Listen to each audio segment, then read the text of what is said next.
I skipped Huset Speedway for this Skagit Speedway Super Dirt Cup. And I know you want to know why. In this video, you're going to find out. Welcome in of our broadcast here tonight of night number 1 of the Skagit Casino Resort 54th Annual Jim Raper Memorial Dirt Cup. Reason number 1, I'm running for a high limit championship.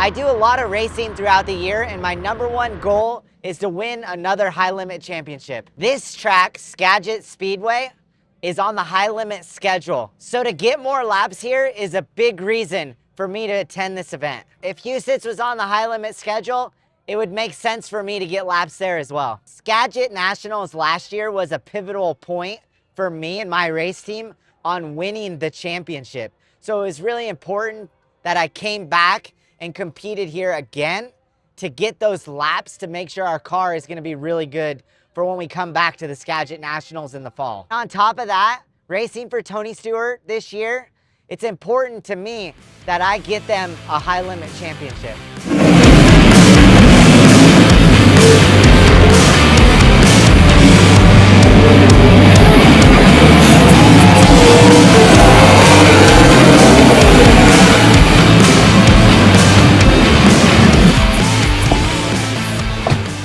Reason number 2, I always run well at Skagit Speedway. First car to lead us off, the defending Interstate Batteries High Limit Racing Champion comes to us from St. Helena, California, driving the Tony Stewart Kerr Bagajanian Racing Car Quest, Sugar Bee Apples, Elliot's Custom Trailers and Carts, Mesilla Valley Transportation, Martin One Source, Pacific Boring, number 24, it's Rico Abreu. Over the last few years, it's probably been one of my most successful tracks. I've always just adapted very quickly here and seemed like it's this West Coast style bull ring racing for me where I grew up racing. Quick qualifier for Group A, it is Rico Abreu. When you're running a race team as a business, it's very critical you make smart decisions on where the best place to race is.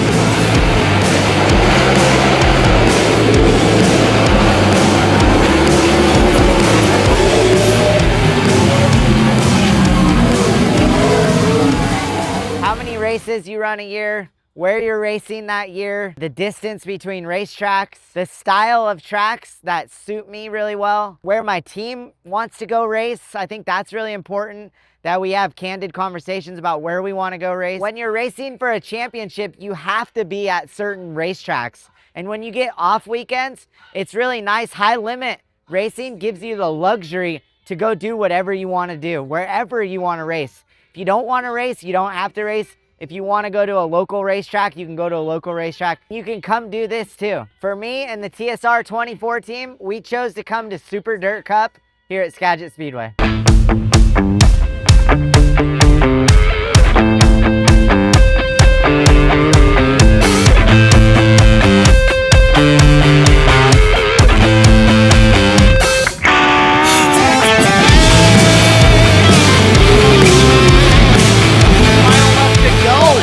Stoppage. Jet Barnes upside down, and it looks like Rico.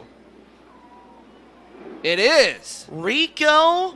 And Jet Barnes battling for 5th upside down. I'm not sure what happened, but I see Rico crawling out of his car.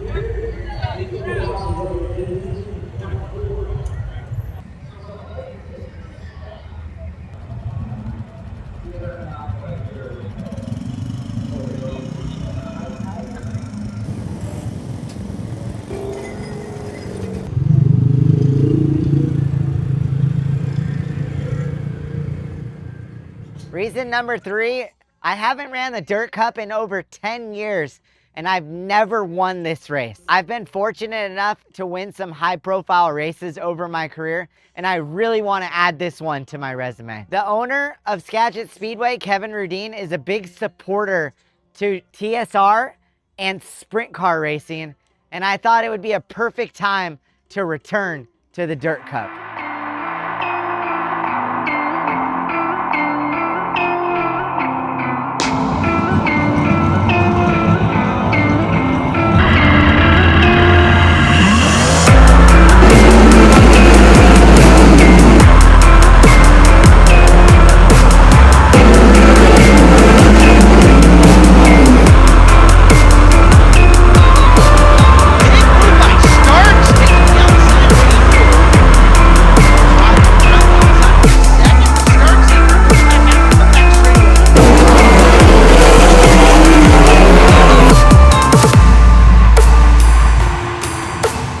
I'm like, fuck, in the marbles and down on the bottom, I'm like stood up. Slide. Like right rear up for sure now.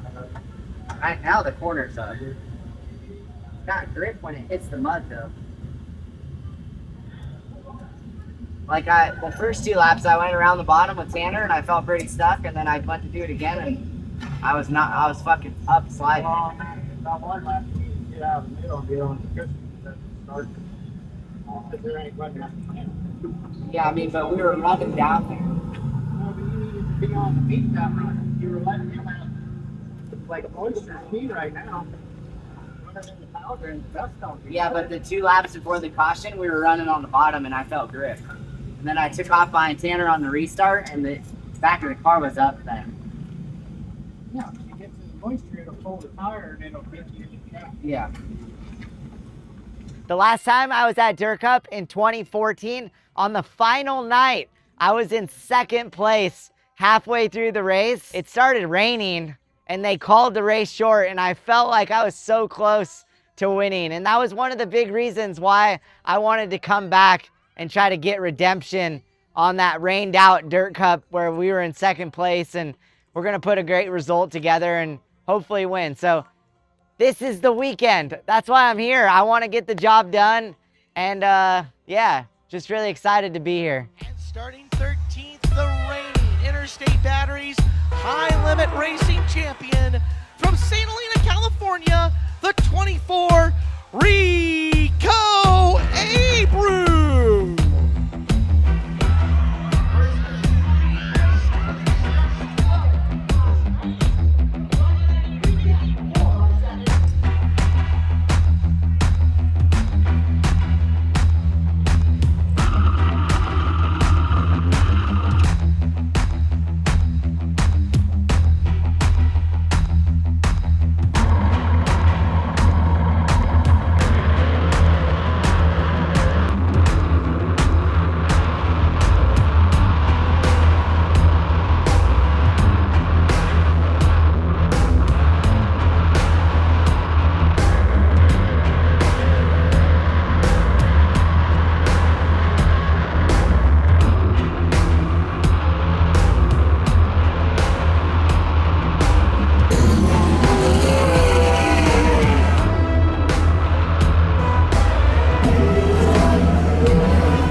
Our weekend in Skagit is a wrap. The final night here, we finished 4th.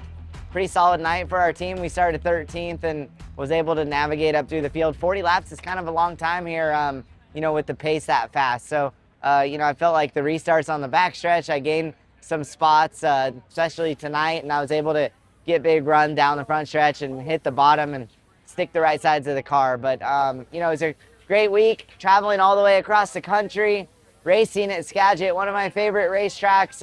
You know, I know there's a lot of controversy there about us going to Huset, Skagit.